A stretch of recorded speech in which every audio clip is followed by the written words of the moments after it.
사전에 나온 의미는, 그러니까 사전에 있는 사전적 의미는 자기 자신을 낮추고 남을 높인다, 이런 뜻이 있어요.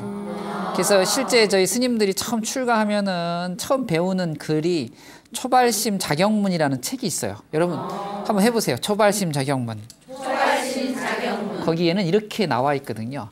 망령되게 스스로를 높이고 남을 업신여기는 일을 하지 말라, 이렇게 스님들에게 그걸 가르치고 있는 것이죠. 그러니까 하심은 지금 이 불자님께서 질문하셨던 것처럼 마음을 내려놓는다는 의미도 있고, 어려운 이웃에게 눈높이를 맞춰주는 이유도 분명히 있을 겁니다. 남을 이해한다는 그런 마음도 분명히 있을 건데, 사실은 이제 정답이 중요한 게 아니라 이 하심이 의미하는 바가 뭔가, 여기에 대한 이제 생각을 한번 해보셔야 돼요. 그래서 사전이나 경전에 나와 있는 이야기를 좀 보면 이런 거죠. 나를 중심에다 두는, 이제 이 금강경 같은 데서 이걸 아상이라고 했거든요. 아상. 네. 나라는 생각.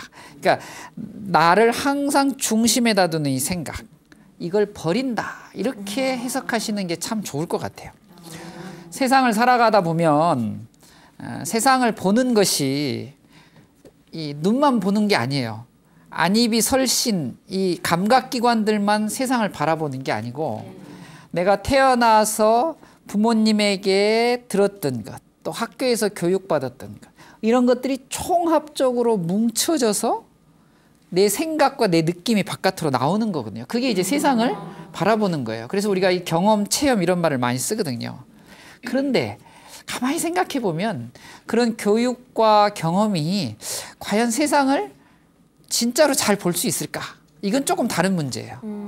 주로 어떻게 보겠어요? 내 생각대로 보는 거예요. 네. 내 느낌대로 보는 거예요. 네. 그렇잖아요. 네. 집에 저 남편분들 보실 때 남편분들 힘든 거 이런 거 생각 안 하시죠? 순전히 여러분 입장에서만 보죠. 왜 이렇게 늦게 들어왔냐고 그러고, 오늘도 또 먹었냐고 그러고, 바깥에서 이분은 참 힘들고 어렵게 살고 있는데 내 입장에서만 그렇게 얘기한단 말이에요. 그러니까 실제 모습을 보기 굉장히 어렵습니다.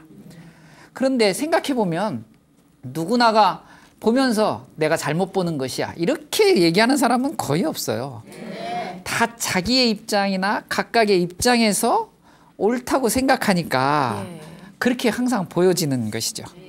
이걸 다시 한번 표현해보면 이럴 수 있을 거예요. 나는 내가 생각하는 게 맞는 거야 라고 우리도 모르는 사이에 우리는 그렇게 생각을 해버리는 거야. 이게 지나치면 뭐가 되죠? 자기 고집, 애착, 우리 불교에서 많이 얘기하는 집착, 이런 것들이 되는 거예요. 그러니까 하심이라는 것은 단순히 너그럽다는 것만이 아니라 뭐 동정심 이런 건 뭐 더더욱 아니겠죠. 그냥 이해하는 척하는 것도 이것도 아닌 것 같아요. 그러니까 내가 생각하는, 세상을 생각하는, 또 나와 인연이 있는 사람들을 생각하는 모습이 꼭 내가 생각한 대로 되는 것은 아니다. 제대로 봐야 되는데 제대로 못 볼 수도 있으니까. 그러니까 세상을 좀 바라보시면서, 나와 관계가 있는, 인연 있는 사람들을 좀 바라보시면서 어떻게 내 생각을 조절하는 거예요. 내 생각이 꼭 옳다라고 하는 것을 좀 수정해 가는 거예요. 그래서 예전에 어른 스님들께서 조고각하라는 말을 쓰셨어요. 한번 해보세요. 조고각하. 다리 밑을 항상 살펴봐라. 발밑을 항상 봐라. 이 얘기는 무슨 말이죠? 자기 자신을 항상 돌아보고 조심하고. 왜? 자기도 모르는 사이에 자기 생각이 자꾸 나오니까 그래요. 그러니까 하심이라는 건 지금 질문하셨던 것처럼 마음을 내려놓는다는 말씀도 맞는 것이고, 어려운 이웃을 위해서 눈높이를 맞춰주는 것도 맞는 말이고, 이해하려고 하는 것도 맞는 말인데, 그 본질은 나라고 하는 생각, 내 고집, 내 집착을 놓아버리는 것이 하심이라고 할 수 있어요. 그렇게 세상을 바라보고 사람들을 바라보면 지금보다는 조금 편해지실 거예요. BTN